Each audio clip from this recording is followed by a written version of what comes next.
Morning, morning, morning.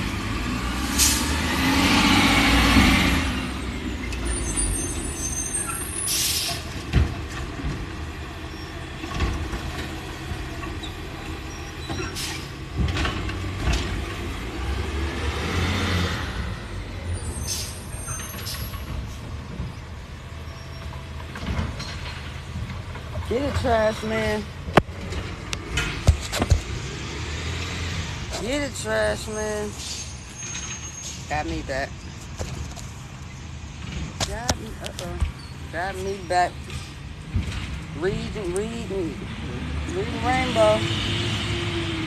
I had to wait for the trash truck to get down the street. It's my concentration.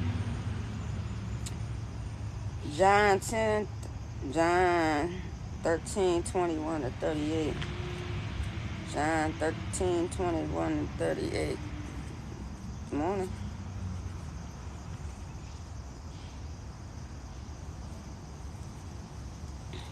Now Jesus was in great anguish of spirit, and he exclaimed,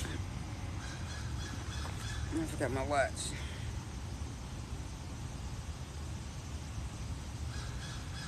Jesus, this is John 21 to 38.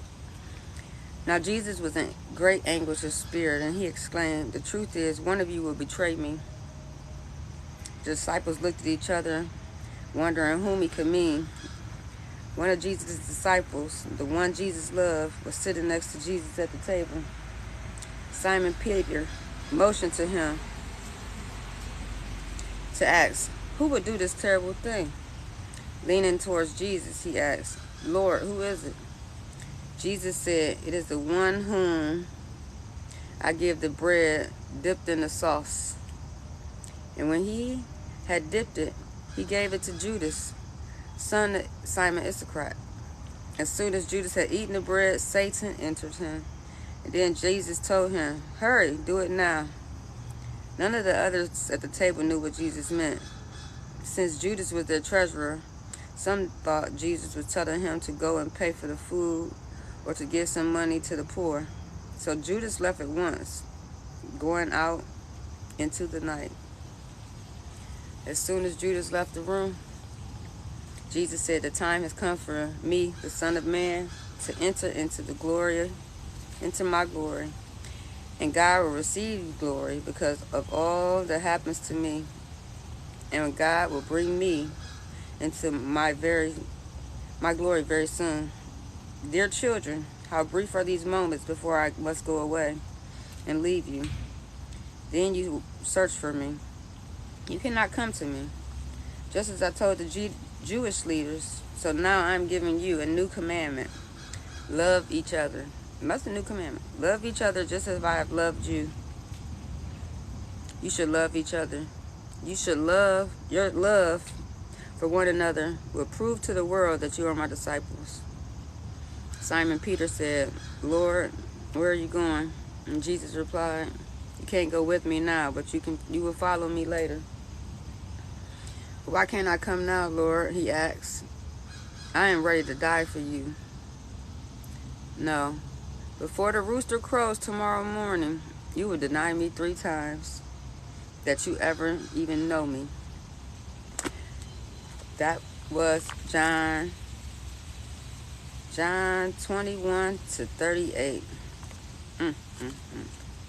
Reading next. 2 Chronicles 19. 2 Chronicles 19. When King Jehoshaphat of Judah arrived safely at home to Jerusalem, Jehu, son of Hanani, the seer, went out to meet him. Why should you help the wicked and love those who hate the Lord? He asked the king. What have you done? He has brought the Lord's anger against you. There is some good in you, however, for you have removed the Asherah poles throughout the land, and you have committed yourself to seeking God. Since Jehoshaphat lived in Jerusalem, but he went out among the people traveling from Beersheba to the hill countries of Ephraim, encouraging people to return to the Lord, the God of their ancestors. He appointed judges throughout the nations in all the fortified cities, and he gave them these instructions. Always think carefully before pronouncing judgment.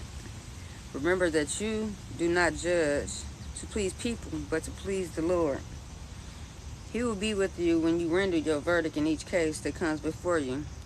Fear the Lord and judge with care, for the Lord our God does not tolerate perverted justice, partiality, or taking of bribes. Jehoshaphat appointed some leaders, Levites and priests and clan leaders in Israel to serve as judges in Jerusalem for cases concerning both law of the Lord and civil disputes. These were his instructions to them. You must always act in fear of the Lord with integrity and with undivided hearts.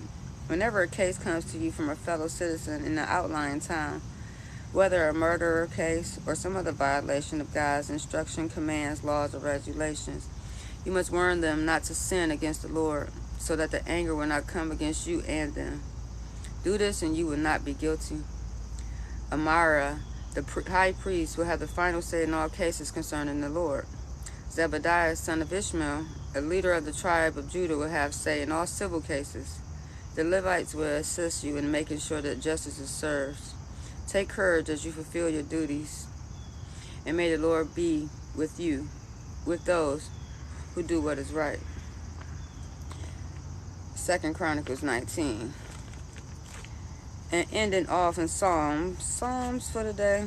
Our psalm reading for the day is Psalm 78, 38 through 55. Psalm 78, 38 through 55. Psalm 78, 38 through 55.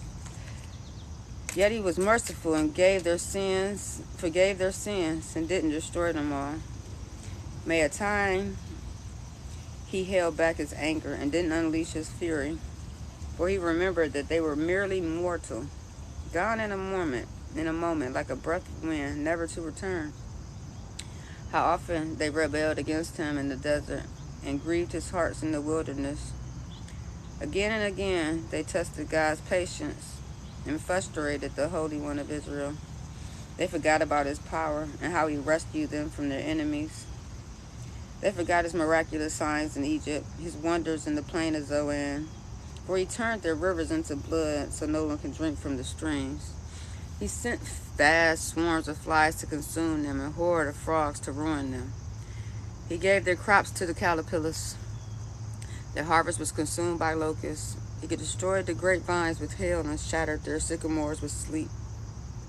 He abandoned their cattle to the hail and their livestock to bolts of lightning.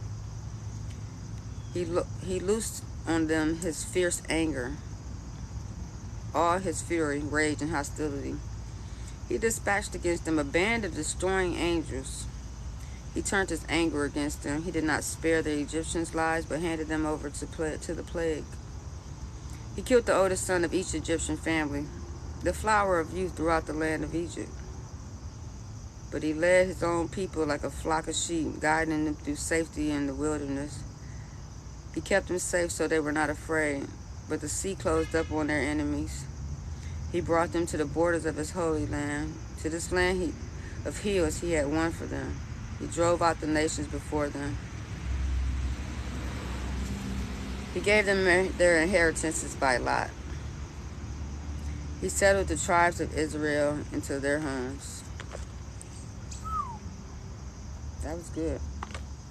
That was good for the day. So praise, thank God, fear God. Till tomorrow.